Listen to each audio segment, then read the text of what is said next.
Welcome students to our Defend Your Digits presentation. Maintaining your financial wellness is crucial and you mustn't let identity theft compromise your financial security and well-being. In this presentation, we will share knowledge and tools that will help you protect your identity and secure your financial future with confidence and resilience. Let's go ahead and get started. Here is the agenda for today, outlining the learning goals for our workshop. First, we will discuss the meaning of identity theft and provide an overview of what it entails. We will also review some statistics related to the issue. Next, we will address the risk factors and consequences associated with identity theft. Lastly, we will share tips and strategies to protect your online identity and prevent identity theft. Before we begin diving into how to protect ourselves from identity theft, it is important to understand what identity theft is and how it affects different people. Identity theft occurs when attackers use deceitful tactics to obtain personal information and exploit it for personal and economic gain. Now that we know what identity theft is, we need to know how common it actually is. The reason behind this is that we oftentimes are not aware how common identity theft is. So, how many people do you think are victims of identity theft? Just in this past year, according to the Federal Trade Commission, nearly 560,000 people reported identity theft cases. This only includes the cases that have been reported, and oftentimes individuals do not always report their cases.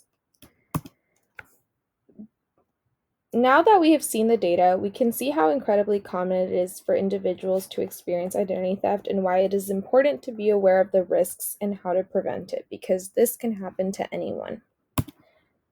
There are various types of identity theft. Here are a few examples of identity theft and how they can affect you. So the first one is financial identity theft, which is when someone uses another person's information for financial gain.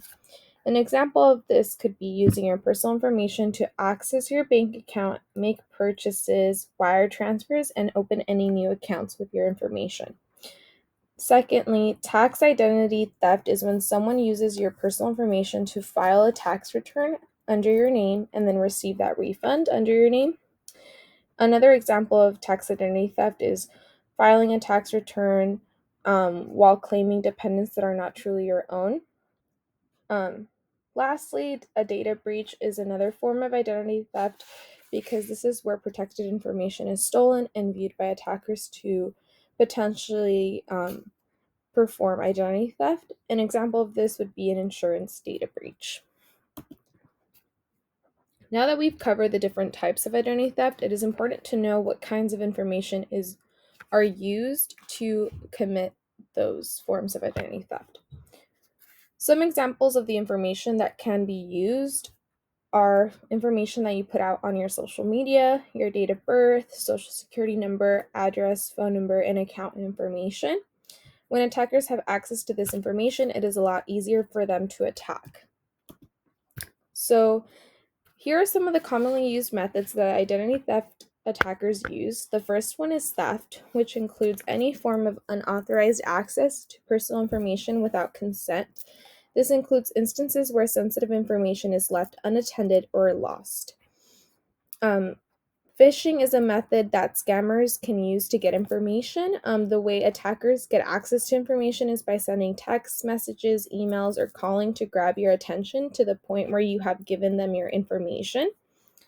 Having access to sensitive information is another way in which attackers can find information to use. For example, if you dispose any boxes with labels still attached with your address and name, make sure that you erase any personal information to avoid scams or any form of potential identity theft. Social media is another great method that attackers can use because the information that you post online is given to them. They don't have to search for it. And if you aren't cautious with the information you put out online, it can be used for identity theft. So make sure that you are more reserved when it comes to that because it puts you at a greater risk. Here we have provided some examples of what a phishing email can look like and the process of it. So it will usually begin when the attacker sends an email, text message, or call. And this will lead the victim to click on it, or you get worried, and then you want to give them the information. So if it's online, they'll usually send you like a link, and then this is where they'll collect your credentials and then use them to access the actual website. So according to UCR ITS, here are some ways to identify email phishing, and some of those warning signs include bad grammar or punctuation, strange fonts or paragraph spacing, slightly modified email addresses, forms that ask for sensitive information like usernames, passwords, links to strange websites, requests for money from what appears to be a trusted person, language that creates a sense of urgency or that asks for an ultimatum. Okay, now that we have covered what identity theft is and its methods that attackers use, it's important to discuss ways that you can act if it does happen. So you might want to first create a fraud alert, and this will allow lenders to know about the situation at hand. And this way you can also submit a notice to the credit bureau. Second, you might consider freezing your credit inquiries to block any lenders from running your credit if it was affected. You also want to check your credit report frequently to keep an eye out for any suspicious activity, since the attackers have already had access to your information. So you might want to kind of keep an eye out if they're using the information. And then just be on the lookout and look out for any notices or anything that might come in the mail, just so that you're prepared.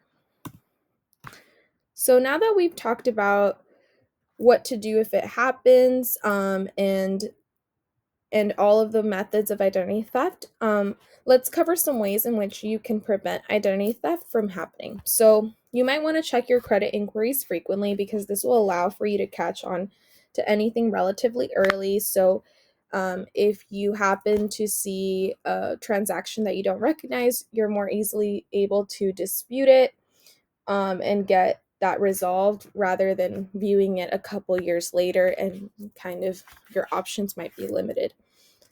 Being cautious when giving out personal information. This way you can prevent it from reaching the wrong person. So if you are on the phone with someone and you found the number online, let's say for your insurance company, you might want to verify if that is the correct number, because if you give out any information, you might be giving it to the wrong person, and that can put you at a higher risk. You only want to carry what you need with you. So for example, if you're going to the beach, you might not need to carry your social with you, because if you lose it or it gets lost or your bag gets stolen or something, that person might have access to that information and you don't really know what they can use it for. So it's best to just carry what you actually need, and it avoids you losing important documents that can put you at a higher risk. And then take out any outgoing mail that's important directly to the post office. This way, it prevents it from getting lost or stolen from your mailbox. That way, it gets directly where it needs to go. And lastly, here are some resources to help protect yourself from identity theft. So you might want to access annualcreditreport.com, where you can now get a weekly credit report for free. So you can kind of put this in like your to-do list for the week and kind of look over your credit report and kind of see if there's any suspicious activity that you don't recognize, and then you can follow up accordingly. And then UCR ITS provides some steps on what to do if you receive any form of suspicious emails, and then you can report it for phishing. So it can prevent you from experiencing identity theft. So that is all that we have for you today. Thank you for taking the time to watch this presentation. We wish you all a great, successful career in your undergraduate career here at UCR, and make sure to stay safe. Thank you.